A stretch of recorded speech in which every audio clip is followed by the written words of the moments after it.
कहानी की शुरुआत में हमें पता चलता है कि भगवान का इंसानों पर से भरोसा उठ चुका है और इंसानियत को खत्म करने के लिए उन्होंने एंजल्स की एक खूंखार फौज जमीन पर भेज दी है। इसी बीच रात के अंधेरे में लॉस एंजल्स शहर में आसमान से माइकल नाम का एक एंजल जमीन पर आकर गिरता है। नीचे गिरते ही वो एक चाकू निकालता है और दर्द की परवाह किए बिना अपनी पीठ पर लगे पंखों को काटकर शरीर से अलग कर देता है। अपने घावों को सिलने के बाद माइकल पास ही मौजूद हथियारों के एक खुफिया गोदाम में घुस जाता है और वहां से बहुत सारे हथियार उठा लेता है। जैसे ही वह बाहर आया, 2 पुलिस वालों ने उसे देख लिया और गिरफ्तार करने के लिए बंदूकें तान दी। माइकल ने चालाकी से एक पुलिस वाले को दबोच लिया, उसकी गन छीन ली और उसे ही अपनी ढाल बनाकर खड़ा हो गया। उसी पल अचानक दूसरे पुलिस वाले को दौरे पड़ने लगे और वह देखते ही देखते एक खौफनाक दरिंदे में बदल गया। उसके दांत बेहद नुकीले हो गए और आंखें पूरी तरह काली पड़ गईं। वह दरिंदा माइकल से पूछता है कि तुम मेरे ऑर्डर्स के बावजूद यहाँ क्या कर रहे हो? माइकल ने जवाब दिया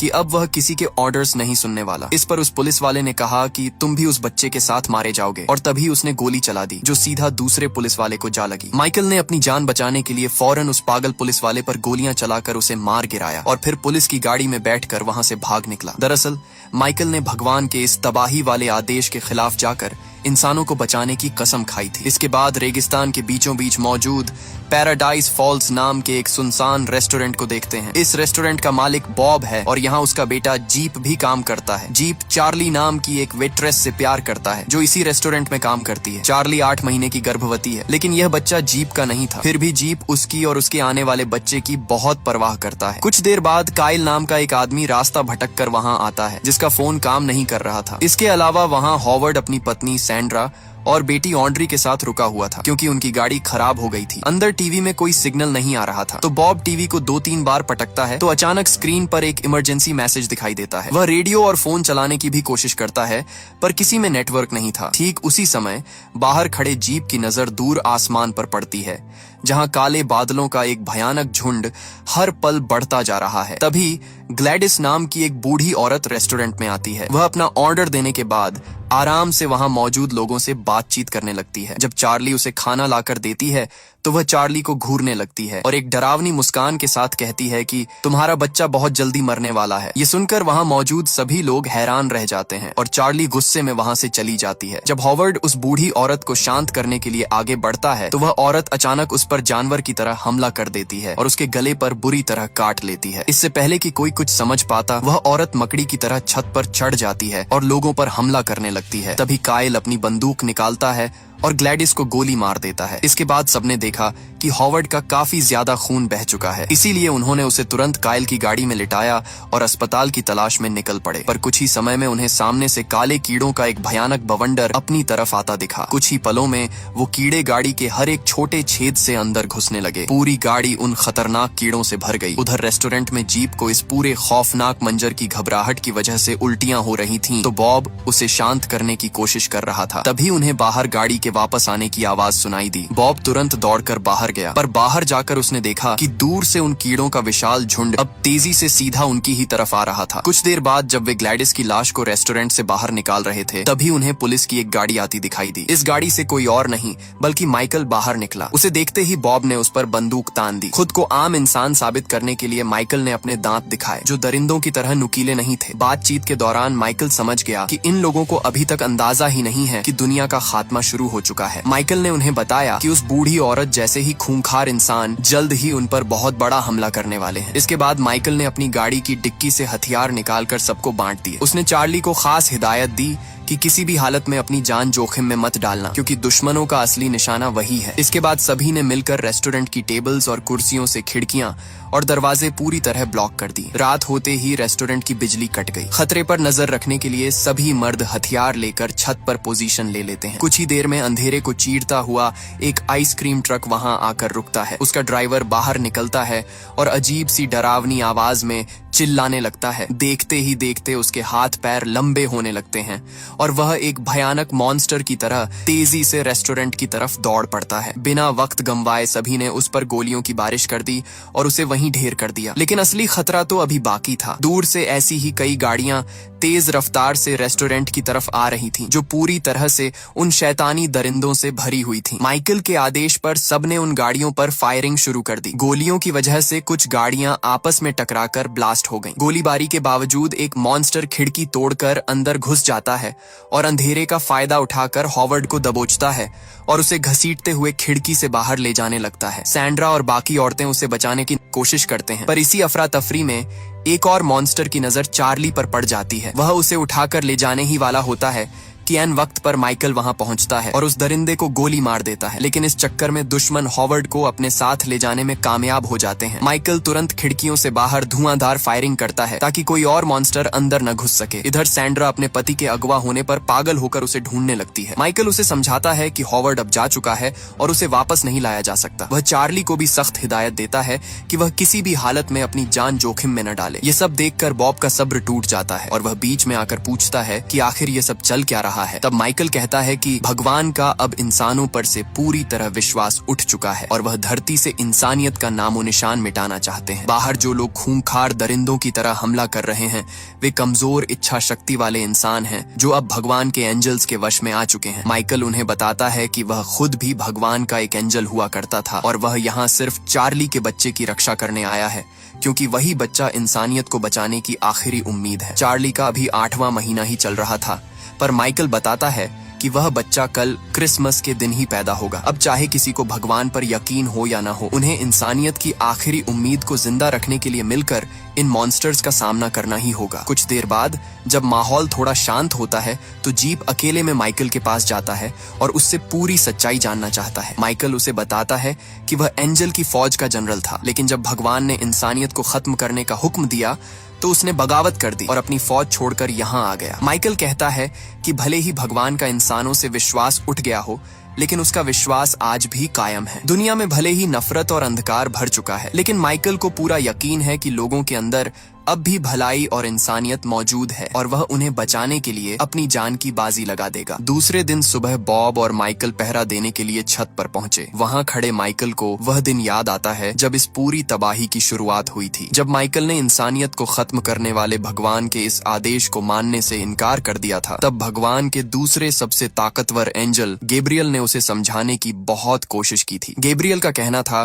कि इंसानों को यह सजा उनके बुरे कर्मों की वजह से ही मिल रही है, लेकिन माइकल का मानना था कि एंजल्स का काम इंसानों का खात्मा करना नहीं, बल्कि उन्हें समझाकर सही राह दिखाना है। तभी माइकल ने देखा था कि हजारों एंजल्स इंसानियत का नामो निशान मिटाने के लिए स्वर्ग से धरती की ओर निकल पड़े थे। दूसरी तरफ सब मिलकर सैंड्रा को एक कुर्सी से बांध देते हैं, क्योंकि वह अपने पति के मरने के सदमे की वजह से पूरी तरह पागल हो चुकी थी। जब उसकी बेटी ऑन्ड्री उसे कुछ खिलाने की कोशिश करती है तो सैंड्रा सारा इल्जाम उसी पर थोपते हुए चिल्लाती है कि ये सब तेरी वजह से हुआ है, हम सिर्फ तेरे कारण ही दूसरे शहर जा रहे थे। कुछ देर बाद अचानक रेस्टोरेंट के रेडियो में सिग्नल वापस आ जाता है। उन्हें खबर मिलती है कि उनकी ही तरह बचे हुए कुछ इंसानों ने देश भर में अलग अलग जगहों पर छिपकर इन मॉन्स्टर्स से लड़ने के लिए अपनी फौज बना ली है। यह सुनकर बॉब और बाकी लोग भी वहां से निकलकर उस फौज में शामिल होने की बात कहते हैं, लेकिन माइकल साफ इनकार कर देता है, क्योंकि खुले में बाहर निकलने से मॉन्स्टर्स के लिए चार्ली और उसके बच्चे पर हमला करना बेहद आसान हो जाएगा। रात होते ही रेस्टोरेंट में अचानक लाइट वापस आ गई। तभी सामने से एक गाड़ी आती दिखाई दी तो काइल और ऑड्री हमले के लिए तैयार हो गए, लेकिन उस गाड़ी में से एक आदमी और एक बच्चा बाहर आए जो देखने में नॉर्मल लग रहे थे, इसीलिए उन्होंने अपनी बंदूक नीचे कर ली। मगर यह सब उन मॉन्स्टर्स की एक चाल थी। उन्होंने रेस्टोरेंट में बिजली भी इसीलिए वापस पहुंचाई थी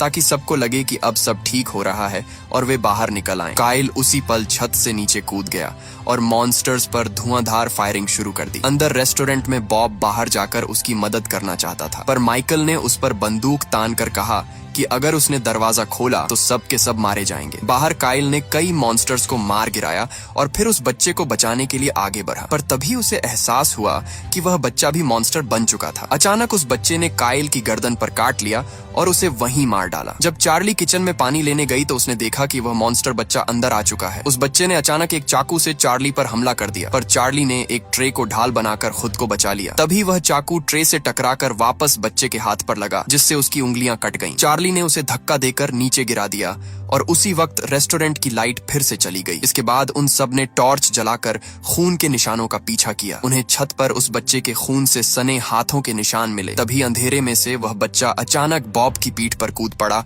और उसे मारने की कोशिश करने लगा। उसी पल माइकल ने उस मॉन्स्टर को दूर फेंक दिया और जीप ने उस पर गोली चलाकर उसे मार डाला। उसी पल चार्ली को बहुत तेज दर्द शुरू हो जाता है। माइकल और ऑड्री उसे हौसला देते हैं और बच्चे को जन्म देने में उसकी मदद करते हैं। इसी दौरान पूरे आसमान में बहुत जोर जोर से घंटियों की आवाज गूंजने लगती है। उधर छत पर जीप और बॉब पहरा दे रहे थे। तभी अचानक एक जोरदार बिजली कड़कती है और सामने का नजारा देखकर उनके होश उड़ जाते हैं। उन्होंने देखा कि रेस्टोरेंट के बाहर हजारों की तादाद में मॉन्स्टर्स की फौज खड़ी थी। अंदर चार्ली एक बच्चे को जन्म देती है, लेकिन वह उस बच्चे को पकड़ने से मना कर देती है। वह माइकल से कहती है कि वह इस बच्चे को अपने साथ ले जाए और इसकी देखभाल करे, पर माइकल उसे समझाता है कि यह तुम्हारा सफर है और इसे तुम्हें ही पूरा करना होगा। इसके बाद ऑड्री बच्चे को लेकर अपनी माँ सैंड्रा के पास जाती है। बच्चे को देखकर सैंड्रा का दिल पिघल जाता है और वह ऑड्री से अपने बुरे बर्ताव के लिए माफी मांगती है, पर असल में वह माफी मांगने के बहाने छुपकर अपने हाथों की रस्सियां खोल रही थी। जब बच्चा रोने लगता है तो रोने की आवाज से उन मॉन्स्टर्स के सिर में तेज दर्द होने लगता है। तभी अचानक बहुत जोर से एक घंटी बजती है। माइकल सबको हथियार उठाने को कहता है, क्योंकि अब सब कुछ खत्म करने के लिए खुद सबसे ताकतवर एंजल गैब्रियल आ रहा था। तब जाकर सबको समझ आता है कि इन एंजल्स का असली मिशन इसी बच्चे को मारना है। माइकल उन्हें बताता है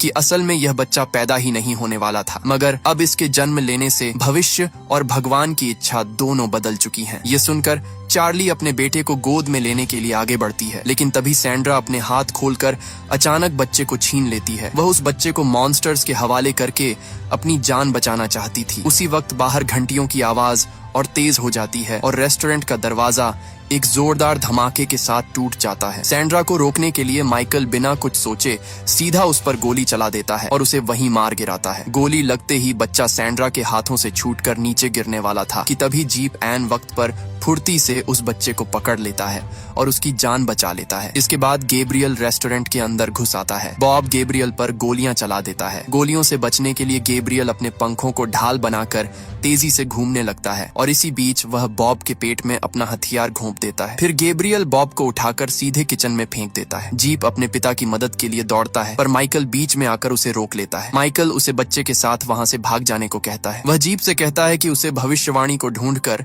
उसके आदेश पढ़ने होंगे, पर जीप को कुछ समझ नहीं आता कि वह क्या कह रहा है। इसके बाद ऑड्री, चार्ली और जीप बच्चे को लेकर पीछे के दरवाजे से बाहर निकलते हैं। बाहर का नजारा देखकर वे हैरान रह जाते हैं, क्योंकि सभी मॉन्स्टर्स बच्चे के सम्मान में अपना सिर झुकाकर खड़े थे। किसी ने भी उन पर हमला नहीं किया और उन्हें शांति से जाने का रास्ता दे दिया। वे तीनों तुरंत गाड़ी में बैठते हैं और वहां से निकल जाते हैं। उधर रेस्टोरेंट में माइकल गैब्रियल से कहता है कि अब उसे अपनी जान की कोई परवाह नहीं है, क्योंकि बच्चा सुरक्षित जा चुका है। ये सुनकर गैब्रियल गुस्से में पागल हो जाता है और अपने नुकीले पंख से माइकल का पेट फाड़ देता है। घायल होने के बाद भी माइकल हार नहीं मानता। वह गैब्रियल पर छलांग लगाता है और उसका गला दबाने लगता है। गैब्रियल तुरंत माइकल को साथ लेकर ऊपर उड़ जाता है और उसे जोर से छत पर पटक देता है। आखिरकार गैब्रियल अपनी गदा से आखिरी वार करता है और माइकल की जान ले लेता है। अपने ही भाई को मारने के बाद गैब्रियल रोने लगता है। तभी माइकल की लाश एक तेज रोशनी में बदल जाती है और वहां से गायब हो जाती है। वहीं दूसरी ओर गाड़ी में बैठे जीप के हाथ पर अपने आप कुछ अजीब सी लकीरें बनने लगती हैं। जीप तुरंत समझ जाता है कि यही माइकल के वे आखिरी आदेश हैं जिनकी वह बात कर रहा था। उधर रेस्टोरेंट में गैब्रियल को किचन से कुछ आवाज आती है। वह अंदर जाकर देखता है तो घायल बॉब अभी भी जिंदा था। अचानक बॉब गैस ओवन के पास अपना लाइटर जला देता है। पलक झपकते ही वहां जबरदस्त धमाका होता है, जिसकी चपेट में गैब्रियल के साथ साथ रेस्टोरेंट के बाहर खड़े सारे मॉन्स्टर्स भी आ जाते हैं। इतने भयानक धमाके के बाद भी गैब्रियल जिंदा बच निकलता है। कुछ ही पलों में वह उड़कर सीधा जीप की चलती हुई गाड़ी पर पहुंचता है और हमला कर देता है। जीप उस पर गोलियां चलाता है, जिससे गैब्रियल फिसलकर गाड़ी के पीछे अटक जाता है, लेकिन उन गोलियों का उस पर कोई असर नहीं होता। फिर वह गाड़ी के अंदर घुस आता है और ऑड्री पर वार करके उसे बेहोश कर देता है। इसके बाद वह चार्ली से बच्चा छीन लेता है तो जीप उससे भिड़ जाता है। तभी अचानक ऑड्री होश में आती है और चीख कर जीप से गाड़ी का ब्रेक लगाने को कहती है, जीप जोर से ब्रेक लगाता है, जिससे गाड़ी पलटते हुए सीधा एक खाई में जा गिरती है और गैब्रियल शीशे से टकराकर बाहर जा गिरता है। जीप और चार्ली बच्चे के साथ जैसे तैसे पहाड़ी पर ऊपर चढ़ने लगते हैं, पर गैब्रियल जल्द ही वहां पहुंच जाता है और उन पर फिर से हमला कर देता है। वह जीप को जमीन पर गिरा देता है और चार्ली से कहता है कि बच्चा उसके हवाले कर दे, लेकिन चार्ली किसी भी कीमत पर अपना बच्चा देने को तैयार नहीं थी। तभी जीप उठता है और पीछे से गैब्रियल को धक्का देकर पहाड़ी से नीचे गिराने की कोशिश करता है, लेकिन गैब्रियल चाकू से जीप को मारने ही वाला होता है कि अचानक आसमान से एक बहुत तेज रोशनी आती है और उसे रोक लेती है। ये कोई और नहीं बल्कि माइकल था। अब माइकल की शक्तियां वापस आ चुकी थीं, इसलिए वह एक ही झटके में गैब्रियल को धूल चटा देता है, मगर वह उसे जान से नहीं मारता। हारने के बाद गैब्रियल शर्मिंदा होकर वहां से उड़ जाता है। माइकल भी उसके पीछे जाने के लिए मुड़ता है, मगर जाने से पहले वह जीप से कहता है कि अब इस बच्चे का असली रक्षक तुम हो। इसके बाद माइकल वहां से चला जाता है। जीप चार्ली और उस बच्चे को लेकर बाकी बचे हुए इंसानों की खोज में निकल पड़ता है, ताकि इंसानियत की इस आखिरी उम्मीद को सुरक्षित बड़ा कर सके। इसी के साथ ये कहानी यहीं खत्म होती है। आपको वीडियो कैसी लगी कमेंट में जरूर बताएं और चैनल को सब्सक्राइब करना न भूलें। मिलते हैं अगली वीडियो में, तब तक के लिए गुड बाय।